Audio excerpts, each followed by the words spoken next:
Subscribe کیجئے ہمارے channel کو اور بیل آئیکن کو دبائیے تاکہ قرآن و حدیث کی بات آپ تک فوری پہنچ سکے۔ اور حدیث شریف میں آتا ہے حضور علیہ السلام نے امت کو تلقین فرمائی۔ آپ نے فرمایا اگر تم چاہتے ہو تمہیں سکون حاصل ہو جائے، تمہیں قرار حاصل ہو جائے، تمہیں طمانینت حاصل ہو جائے، آج کے دور میں سب سے نایاب چیز سکون ہے۔ آج کے دور کی سب سے نایاب چیز سکون ہے۔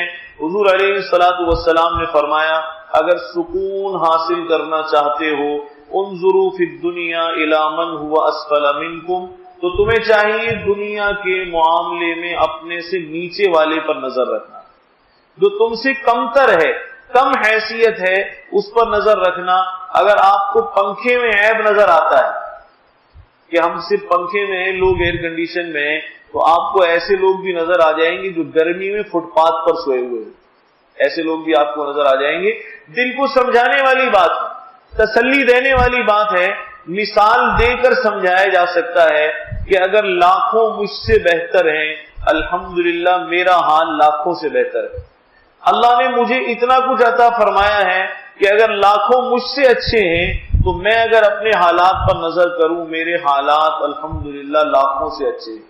تو جب انسان اپنے سے نیچے والے کو دیکھنا شروع کرتا ہے، اپنے سے کمتر کو دیکھنا شروع کرتا ہے، الحمدللہ اسے شکر کی توفیق میسر آتی ہے، قرار آتا ہے، سکون آتا ہے، طبیعت میں ٹھہراؤ آتا ہے کہ یہ بیچارہ کس طرح گزارا کر رہا ہے، یہ کیسے رہتا ہے، یہ کس طرح سے گرمی گزارتا ہے۔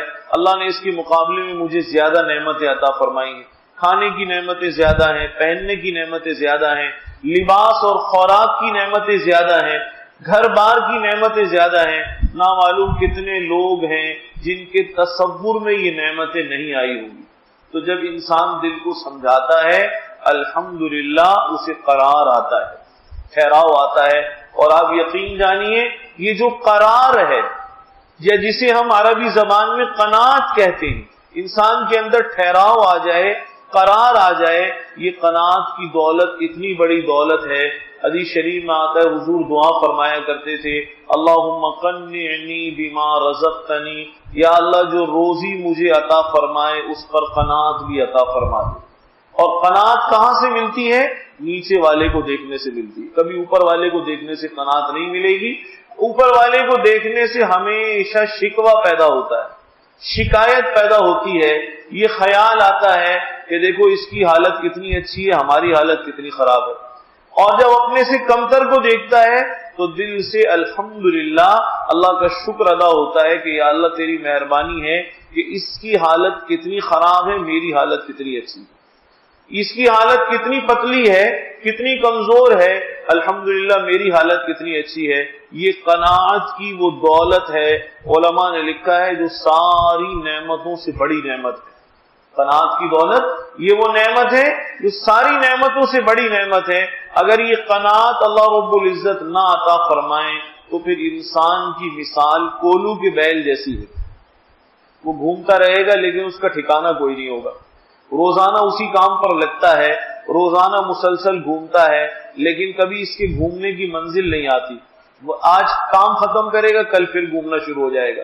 تو فرمایا یہ چاہتا ہے کہ عزت اور وقار سے رہے، سکون اور طمانینت سے رہے، تو قناعت کو اختیار کرے، اور قناعت اختیار کرنے کا بہترین نسخہ ہے اپنے سے نیچے والے کو دیکھ کر قناعت پکڑ لے کہ الحمدللہ میں لاکھوں سے بہتر ہوں۔ تو علماء نے لکھا ہے دل کو سمجھانے کی بات ہے، ایک مرتبہ بات سمجھ میں آ گئی، الحمدللہ گرمی پنکھے میں بھی گزر جائے گی، ایئر کنڈیشن نہ ملا ایئر کولر میں گزر جائے گی، ایئر کولر میسر نہ آیا پنکھے میں گزر جائے گی، اور اگر کچھ بھی میسر نہ آیا سائے میں گزر جائے گی۔ لیکن الحمدللہ بات سمجھ میں آ گئی اور کچھ ملا یا نہ ملا، الحمدللہ ایمان اس کا سلامت رہے گا۔ امید ہے اس ویڈیو کو صدقہ جاریہ کے طور پر آپ لوگ ضرور لائک اور شیئر کریں گے، اور مزید پرسرار پہلوؤں کے بارے میں جاننے کے لیے ہمارے چینل کو سبسکرائب کریں۔ یا کچھ پوچھنا یا جاننا ہو یا کوئی مشورہ ہو ہمیں ضرور کمنٹس کریں یا ای میل کریں۔ انشاءاللہ پھر ملاقات ہوگی۔ السلام علیکم ورحمۃ اللہ وبرکاتہ۔